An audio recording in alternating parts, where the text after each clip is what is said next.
Jean Delacroix et la création. Commentaire du texte 4. La création comme quasi-sacrement.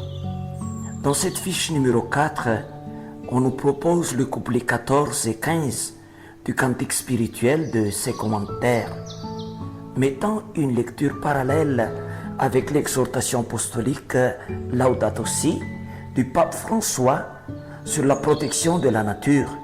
On va parler alors de la création comme quasi-sacrement. Dans le premier paragraphe, Jean Delacroix compare l'âme à la colombe que Noé a envoyée pour vérifier s'il y a eu une terre ferme depuis la déluge et si la paix est revenue. Après avoir parcouru la surface de la terre inondée, la colombe revient, car elle n'a pas trouvé où se reposer. De même pour l'âme, après avoir parcouru les montagnes et les vallées pour chercher Dieu son bien-aimé, elle rentre chez soi. C'est le moment où Dieu appelle l'âme. Reviens, colombe. Noé a étendu sa main pour recevoir cette colombe dans l'arche du bonheur. Ainsi Dieu tend la main pour recevoir sa bien-aimée. C'est la rencontre de l'époux avec l'épouse pour le fiançailles spirituel. Maintenant, l'âme exprime sa jouissance dans cette union en disant à son époux: Mon bien-aimé, les montagnes, les vallées solitaires et ombreuses, les îles extraordinaires, les fleuves sonores, le sifflement des vents, porteurs de l'amour.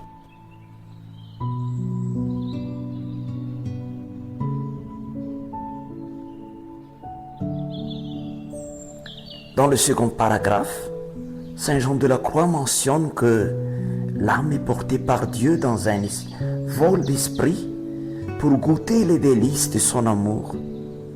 Et comme toutes les fiançailles, il offre à l'âme des dots plus précieux, la communication des grandes choses sur lui-même. C'est pourquoi cette exclamation de l'âme pour son bien-aimé. Avant, il cherche son époux avec un cœur ardent. Maintenant, il le trouve et il s'exclame de la joie en goûtant sa grandeur. Auparavant, les créations rappelaient son bien-aimé. Maintenant, son union avec lui le plonge dans sa relation intrinsèque avec la nature qu'il a créée. Mais, même à ce stade, le degré de la communication dépend de la profondeur et de la qualité de cette relation avec Dieu. Dans le troisième paragraphe, notre Saint-Père compare l'arche de Noé avec l'arche divine qui est le sein de Dieu.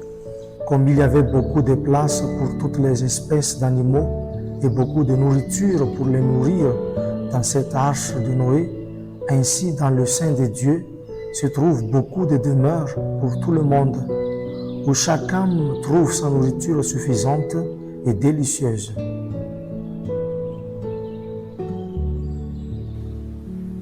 Saint Jean Delacroix mentionne dans le 4e paragraphe tous les délices que Dieu donne à l'âme comme nourriture en ce stade. Il parle de la connaissance des secrets de Dieu, de l'expérience de sa puissance et de sa force, de sa sagesse infinie qui brille dans l'harmonie de ses créatures et de ses œuvres. Il parle aussi de la douceur et de la jouissance de l'âme, de sa sérénité et de sa paix intérieure qui le confirme dans l'amour de Dieu. Toutes les images que Jean Delacroix utilise ici, dans son poème, les montagnes, les vallées, les îles, les fleuves et le vent, sont des créatures de Dieu. Mais pour l'âme qui est unie à lui, tout cela manifeste l'être de son bien-aimé. Ainsi, Dieu devient tout en tout pour celui qui l'aime.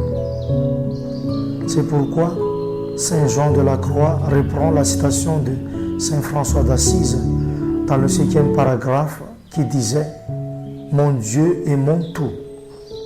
En Dieu, l'âme trouve sa jouissance complète et le ravissement de tous ses désirs. Prenons par exemple l'explication de Saint Jean de la Croix sur les fleuves sonores. Dans le 9e paragraphe, il parle de 3 propriétés des fleuves. D'abord, comme les fleuves envahissent et inondent tout ce qu'ils rencontrent, l'âme qui aime Dieu et s'unit à lui se sent inondée et envahie par son amour et sa paix. Ensuite, comme les fleuves qui remplissent tous les creux et les vides, la grâce divine comble les creux de l'humilité de l'âme et le vide de ses désirs en exaucant ses vœux de s'unir à lui. Et enfin, comme les fleuves couvrent tous les autres bruits, l'âme qui est unie à Dieu n'entend plus d'autres sons hors de sa parole. Cette parole de Dieu devient une voix qui couvre sa vie et qui emballe tous les bruits du monde. C'est pourquoi Saint Jean de la Croix l'appelle fleuve sonore. Dans le couplet numéro 15, Saint Jean de la Croix parle d'un état, d'un lieu et d'une ambiance qui favorise cette union de l'épouse avec l'époux. Il disait: La nuit paisible, proche du lever de l'aurore, la musique silencieuse, la solitude sonore, le souper qui délasse et enflamme l'amour. Dans les paragraphes 28 et 29, il explique la dernière phrase de ce couplet. Le souper est un repas qui marque une fraternité, un amour partagé autour de la table. Il procure le délassement, la satiété et l'amour. À travers sa communication, le bien-aimé transmet ces 3 richesses à l'âme.